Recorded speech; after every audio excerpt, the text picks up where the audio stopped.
A breadth-first search is commonly used to find the path containing the least number of nodes between 2 points in an unweighted graph.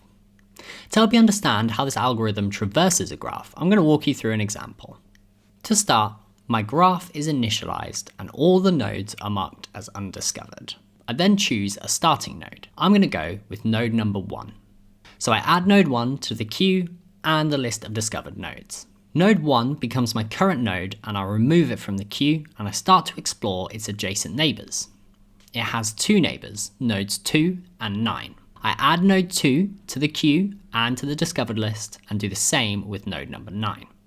I can now mark node 1 as fully explored as it has no more adjacent undiscovered neighbours. Looking back at the queue, I can see node number 2 is at the front, so I'm going to remove it from the queue and make it my current node and start checking for any undiscovered neighbours. Node 2 is only connected to node 1, which has already been discovered, so I can mark it as fully explored and move on. The next node at the front of my queue is node number 9, so I'll mark it as my current node, remove it from the queue and start exploring its adjacent undiscovered neighbours. Again, notice how node 1 is not explored because it's already been discovered, but nodes 3 and 7 need to be added to the discovered list and to the queue. Node 9 has no more undiscovered neighbours, so I can mark it as fully explored. Node 3 is now at the front of my queue, so I'm going to dequeue it, mark it as my current node, and start exploring its neighbouring nodes 4, 5, 6, and 9. Node 9 has already been discovered, so I don't need to do anything with that one, but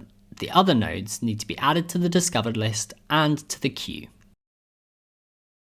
Node 3 has no more undiscovered neighbours, so I can mark it as fully explored. Next, I move on to node number 7, which is the front of my queue. I dequeue it to make it my current node and start exploring any of its undiscovered neighbours. Node 7 is connected to node 6, node 8, and node 9. Nodes 9 and 6 have already been discovered, but node 8 needs to be added to my discovered list and to my queue. With that, node number 7 is fully explored.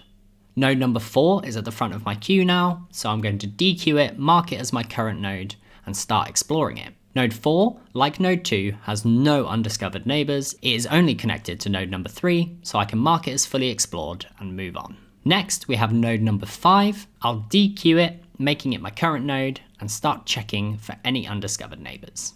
There are no undiscovered neighbours as all the nodes have been discovered at this point, so I can mark node 5 as fully explored.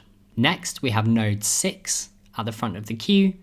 The same process is repeated. It has no undiscovered neighbours because all the nodes have been discovered. So I can mark node number 6 as fully explored and move on to the last node in my queue, node number 8. Node number 8 also has no undiscovered neighbours, and so I can just mark it as fully explored. And with that, my breadth-first search of this graph is concluded.